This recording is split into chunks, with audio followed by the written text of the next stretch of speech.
ជំរាបសួរសួស្តីអ្នកទាំងអស់គ្នាខ្ញុំនៅនេះហើយថ្ងៃនេះខ្ញុំនឹងលើកយកប្រធានបទមួយមកចែករំលែកទៅកាន់អ្នកទាំងអស់គ្នាចង់ដឹងថាប្រធានបទនោះគឺជាអីអ្នកទាំងអស់គ្នាអញ្ចឹងអឺប្រធានបទដែលខ្ញុំលើកយកមកថ្ងៃនេះគឺទាក់ទងទៅនឹងគេចេះដាក់ខ្លួននិងគេរៀនសូត្រពីអ្នកដទៃអ្នកទាំងអស់គ្នាយើងដឹងហើយថាមនុស្សយើងនៅក្នុងសង្គមជាក់ស្ដែងនោះគឺយើងអត់អាចរស់នៅតែម្នាក់ឯងបានទេយើងតែងតែធ្វើការប្រាស្រ័យតាក់ទងគ្នាទៅវិញទៅមកការធ្វើ communication គ្នាយើងអ្នកនរគ្នាហើយនៅក្នុងការធ្វើទំនាក់ទំនងនោះយើងដឹងហើយថានៅក្នុងទំនាក់ទំនងវាមិនមែនមានតែទំនាក់ទំនងល្អមួយទេអាចថាពេលខ្លះយើងតាក់ទងជាមួយនឹងមនុស្សដែលមិនល្អពេលខ្លះយើងតាក់ទងជាមួយនឹងមនុស្សល្អអញ្ចឹងវាពិតជាសំខាន់មែនទែននៅក្នុងទំនាក់ទំនងហ្នឹងហើយចំណុចដែលកាន់តែសំខាន់នោះគឺថាតើយើងបានរៀនសូត្រអ្វីខ្លះពីទំនាក់ទំនងហ្នឹងពីមនុស្សដែលនៅជុំវិញខ្លួនយើងហ្នឹងអញ្ចឹងអ្នកទាំងអស់គ្នាគួរតែចាំបាច់យើងកុំធ្វើចរិតឆ្មើងឆ្មៃពេកកុំគិតថាខ្លួនឯងល្អជាងគេនៅក្នុងទំនាក់ទំនងមួយហ្នឹងគិតថាខ្លួនឯងជាតួឯងគេខ្វះយើងអត់បានអីជាដើមណាអ្នកទាំងអស់គ្នាយើងត្រូវតែចេះដាក់ខ្លួនរៀនសូត្រពីអ្នកដទៃនៅចំណុចណាដែលល្អយើងគួរតែរៀនសូត្រតាមហើយចំណុចណាដែលអាក្រក់យើងគួរតែជៀសវាងហើយយើងគិតថាតើធ្វើទង្វើមួយហ្នឹងទៅវាប៉ះពាល់ដល់អ្នកដទៃឬទេតើវានាំផលចំណេញដល់នៅក្នុងទំនាក់ទំនងហ្នឹងឬអត់យើងអ្នកនរគ្នានេះហើយវាគឺជាឥទ្ធិពលដែលយើងគួរតែគិតនៅក្នុងទំនាក់ទំនងមិនថាទំនាក់ទំនងស្នេហាទំនាក់ទំនងក្នុងគ្រួសារមិត្តភ័ក្តិឬក៏មនុស្សជុំវិញខ្លួនយើងនោះតែអ្នកទាំងអស់គ្នាវាចាំបាច់មែនទែននៅក្នុងការឲ្យយើងនោះធ្វើការគិតវិនិច្ឆ័យថាតើយើងគួរតែសេពគប់មនុស្សបែបម៉េចព្រោះថាតែកាលណាដែលយើងសេពគប់ជនពាលយើងច្បាស់ណាស់ថាយើងនឹងក្លាយទៅជាពាលហើយយូរនឹងឆាបអ្នកទាំងអស់គ្នាហើយបើសិនជាយើងសេពគប់បណ្ឌិតច្បាស់ណាស់ថានៅថ្ងៃខាងមុខយើងនឹងក្លាយទៅជាបណ្ឌិតឬក៏ក្រោមនឹងបន្តិចក៏ថាបានដោយសារតែកត្តាដែលទំនាក់ទំនងនោះវាជះឥទ្ធិពលធំខ្លាំងមែនទែនណាអ្នកទាំងអស់គ្នា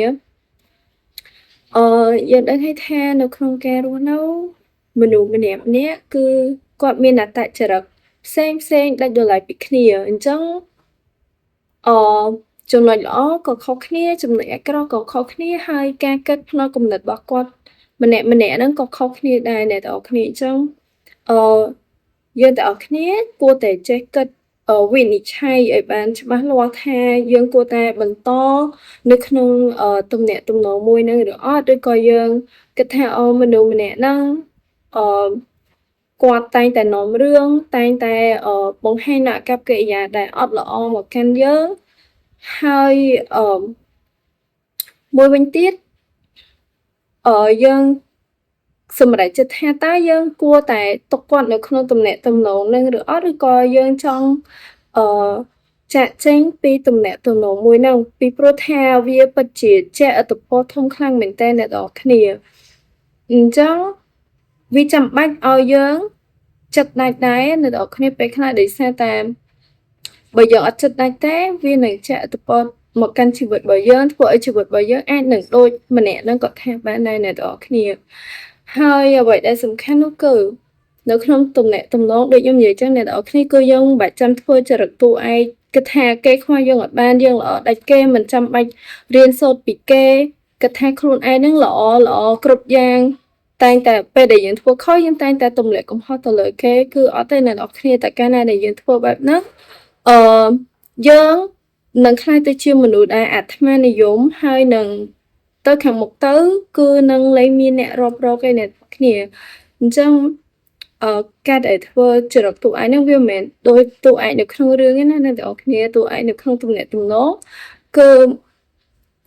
វានឹងប៉ះពាល់ទៅដល់ទំនាក់ទំនងរបស់យើង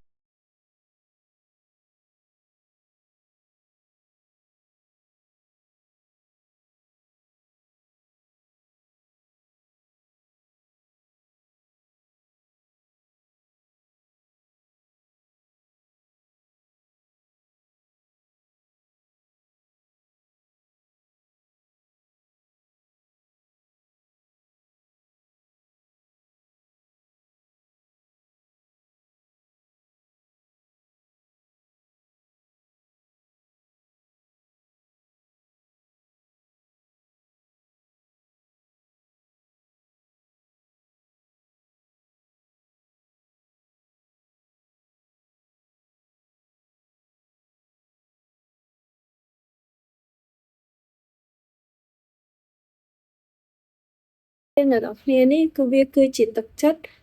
របស់យើងរៀងៗខ្លួននៅក្នុងទំនាក់ទំនងបើសិនជាយើងស្មោះត្រង់ពិតមែននៅក្នុងទំនាក់ទំនងមួយហ្នឹងយើងច្បាស់ជាហ៊ានឲ្យអំណោយអ្វីទៅគេមួយមិនថាទៅវិញទៅមកមិនចាំបាច់ទាមទារតែពីគេសោះទេអាហ្នឹងគេហៅថាមនុស្សអាត្មានិយមឯអ្នកនរគ្នាគឺគិតតែចង់បានពីអឺ